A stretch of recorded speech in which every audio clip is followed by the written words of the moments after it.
Today, we're looking at a blue ink by Blackstone Sydnee Harbour Blue.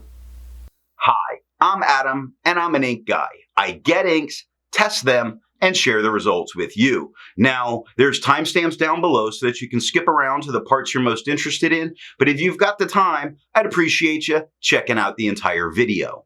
You can also follow me over on Instagram, and if you're new here and like fountain pen inks, I would invite you to subscribe. I do a new ink review daily. In order to make sure I have a range of experience with this ink, I do the writing samples. I then put it into this Noodler's Naponsu with a music nib. I wrote with it for a day and then used it to take the notes for this video. For the first writing sample, I always use Clairfontaine, Tomoe River, and Rhodia paper. There is an additional writing sample that'll happen later in the video. Now, let's look at the writing sample.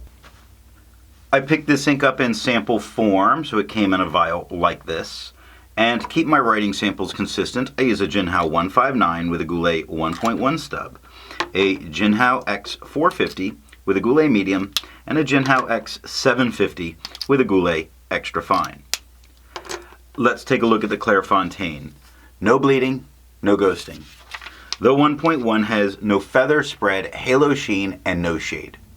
The extra fine is just a tad lighter than the stub, with no feather spread, halo sheen, very light peppering, and only a couple of spots of darker letters, 14 seconds to dry. Medium is the same tone as the stub, with no feather spread, halo sheen, no shade, 22 seconds to dry. Scrubby for both show us no color variation, and we don't really get any. Tomoe River. No bleeding, normal Tomoe River ghosting. The 1.1 has no feather spread, halo sheen, and no shade. The extra fine is a little bit lighter than the stub with no feather spread, halo sheen, or shade, 22 seconds to dry. Medium is the same tone as the stub with no feather spread, halo sheen, no shade, 36 seconds to dry. Scrubby for both show us no color variation, and we're not getting it.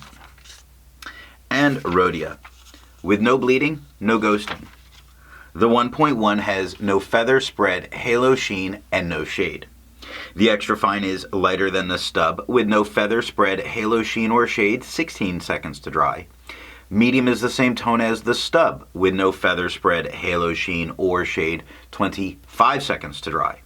Scrubby for both show us no color variation, and we're not getting any in the writing. I agree with Vita. I've learned a lot by doing multiple chromatographies.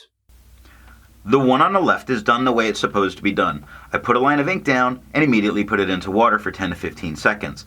And I am really hoping that what I see myself comes through in the pictures. I'm going to really have to try, and get this color correction good. The very bottom has a purple that is light and pushing its way up. It does form a slight line at the bottom, showing it's going to want to be a little resistant. It gets darker at the top. Now, really focus in between that purple and that blue that's very dark on top. You see a green in between them. This is a purple to green to blue. Beautiful, very complex ink. If it wasn't so dark, its shading would probably be amazing. The one on the right I let dry for 10 minutes before I dunk it into water. And that purple is much more forming a line at the bottom, really starting to bond with the paper, showing that it may be a resistant bit here.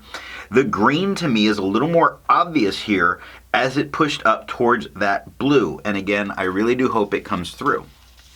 Resistance tests are done to see how well this ink can be expected to perform on the page, and more importantly, how hard it might be to clean from your pen.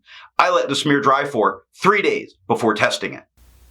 Looking at the highlighter, I would not use this in a note-taking situation if I wanted to go back and highlight because it blows out and gets gross. Protect your notes.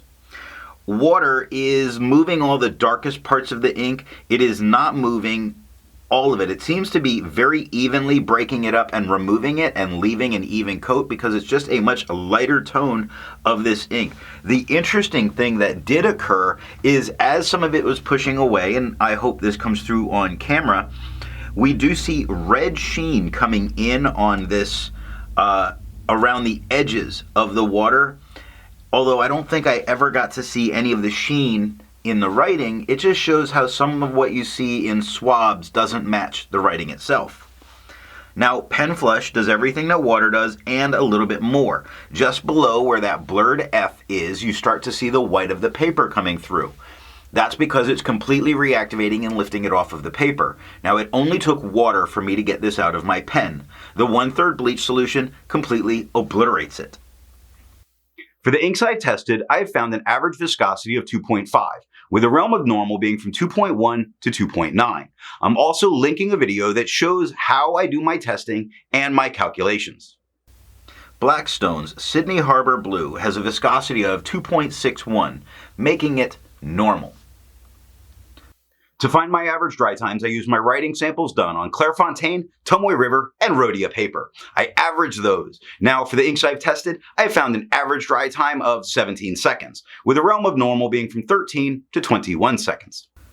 Blackstone's Sydnee Harbour Blue has an average dry time of 23 seconds, and the sheen that we got to see that occurred in the swab shows how dense this ink is, how saturated, and that's a reason that it would take so long to dry. Instead of finding inks that look like Blackstone's Sydnee Harbour Blue, I would prefer to find an ink that complements its color on the page. I went with a nice magenta, and I was feeling a bit thematic, so I chose Robert Oster's Maroon 1789. The second writing sample is done on Apica CD, black and red, and Franklin Christoph paper. Here we're looking at the Apica CD notebooks. We get no bleeding, no ghosting. The 1.1 has no feather spread, halo sheen, and no shade. The extra fine is quite a bit lighter than the stub with no feather spread, halo sheen, no shade, 10 seconds to dry. Medium is the same tone as the stub with no feather spread, halo sheen, no shade, and 15 seconds to dry. Scrubby for both, show no color variation, and we don't get any. Black and red notebooks with no bleeding, no ghosting. The 1.1 has no feather spread, halo sheen, and no shade. The extra fine is a little bit lighter than the stub with no feather spread, halo sheen, no shade, 7 seconds to dry. Medium is the same tone as the stub with no feather spread, halo sheen, no shade, 10 seconds to dry.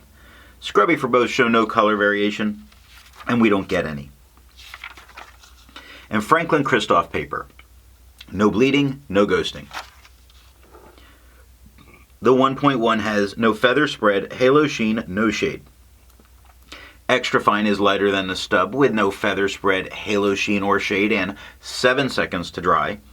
Medium is the same tone as the stub with no feather spread, halo sheen, no shade, 8 seconds to dry. Scrubby for both show no color variation, and we didn't get any, and that is all that I have for writing samples. So what do I think of Blackstone's Sydnee Harbour Blue? This is a great dark blue ink that never gets anywhere looking like it's going to be a black ink. It's pleasant on the page, and I can understand why somebody would use this as their go-to blue. So what nib and pen give the best writing experience with this ink? I found that a wet fine looked better than a wet broad. I didn't care for its lighter versions that were given by drier pens, not for this ink. So I would go with a wet fine to get a really nice dark blue line. I'm going to remind you that I'm here every day with a new ink review. Thanks for watching.